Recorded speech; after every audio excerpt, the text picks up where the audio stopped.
Hi, I'm Nicola Droshe. I'm an English major and a senior at Tarleton State University. I studied abroad in Liverpool, England for the first 5 months of this year for the entire spring semester.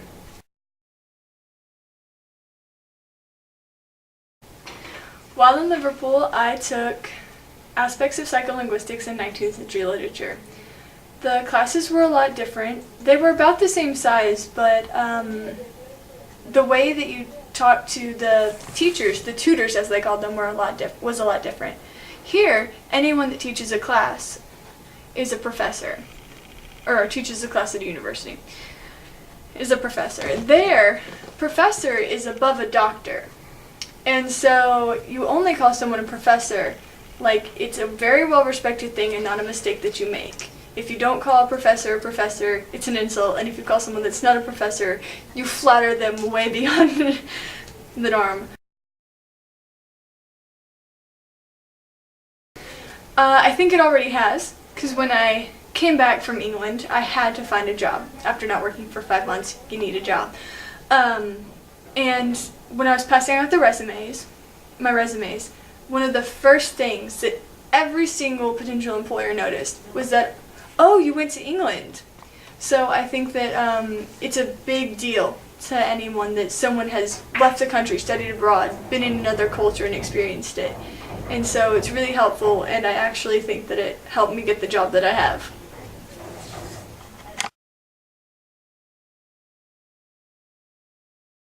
In a heartbeat. Honestly, if I could afford it, I'd probably be abroad right now, because it was fantastic. I learned so much about not only another culture, other people, and how other people live their lives, but about myself. I think I really grew as a person. 5 months and I grew more as a person than I have in years. And it was fantastic, and I will not be staying in America for the rest of my life. I will be leaving this country. I will probably come back, but I'm going to visit other places. The advice I would give to anyone that's thinking about studying abroad would be organization and financial planning. They matter so much. It's a good idea to know what you want to do, what you're going to want to do when you get there, so that you can plan for it, that you know when you want to go, how much it's going to be, but also take extra money so that things that you can't have planned for, you can do. It's well worth it. The spontaneous things I did were just as much fun as the things that I did that I had planned before I even got there. And it really, really helps to have a plan and an idea so that you can save up and to remember exactly how much the exchange rate is, because it makes a huge difference. Not so much when you're buying something that's a pound, because that's $1.60 in American dollars.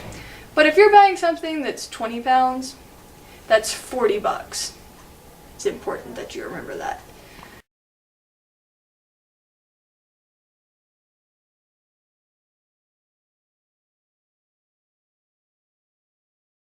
My most memorable moment from my trip to England would have to be when I had dinner with a famous Dickens expert.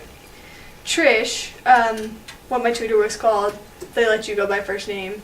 It was really hard to get used to.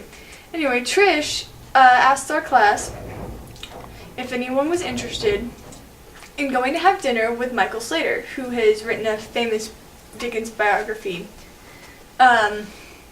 after his lecture that we were all going to go to. And another girl and I both contacted her saying we would really like to go.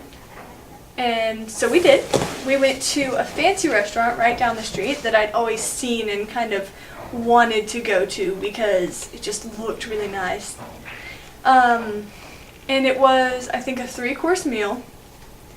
I had some wine, got to talk for a while with everyone at the table. It was myself, Trish, Michael Slater, who was a professor, Professor Slater, his granddaughter and her boyfriend, the head of the English department, and another English tutor.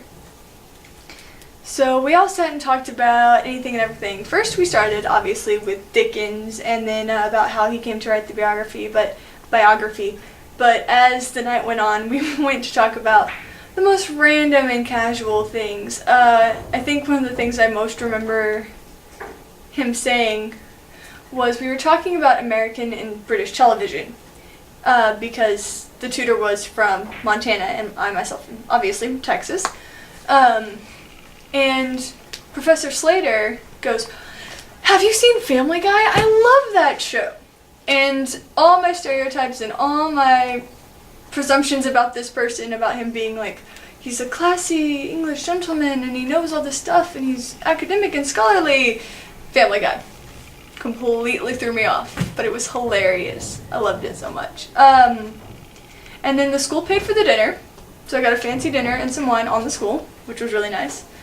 And it was just an all-around good evening. That's actually one of the few things I managed to write on my blog that I never kept up with. Awesome. Really good. For Easter break, I decided that I wanted to travel and see as much as I could, since it was one of the longest breaks I was going to have while I was there. So over Easter break, I traveled over England. I went to London and saw, all the big things: Big Ben, the Parliament, Westminster Abbey. I went to Shakespeare's Globe Theatre, the original one. It was really cool. Got a tour of that. I went on the London Eye, and I did that at night, so I saw London all lit up. That was gorgeous. Then I spent 3 days in London, wandering around, doing things, rode on the big double-decker bus, that kind of thing. Went from London to Amesbury, which is about 2-3 miles from Stonehenge. So I walked to Stonehenge, yes, with a big backpack on me. I walked there. Walked to Stonehenge, saw that. It was gorgeous. It was in this big green field. There were a lot of people there, but it was really pretty. And from there, I went to Dover, saw the White Cliffs. Dover was gorgeous, big, long pebble beaches. The people were really friendly, had lunch there. Stayed the night. That was the best hotel I stayed in the entire trip. I got a full-on English breakfast for free in the morning, and the person who ran the hotel, it was really small, had very few rooms, made the breakfast for me in the morning, made exactly what I asked for, and it was delicious, by the way. If you go to England, I recommend the English breakfast. Try it at least once. All of it. From there, I left on a ferry to Paris, France, and I saw the Eiffel Tower, the Arc de Triomphe, the Louvre, the museum. Spent hours in the museum. I was only in Paris for a day, and the next morning I left for Barcelona, Spain.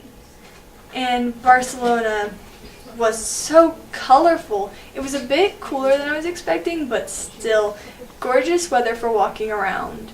The buildings were colorful, like bright blues and yellows and reds and oranges, and the people were really friendly. I got to try a little bit of the Spanish I know, and I was actually able to communicate with people.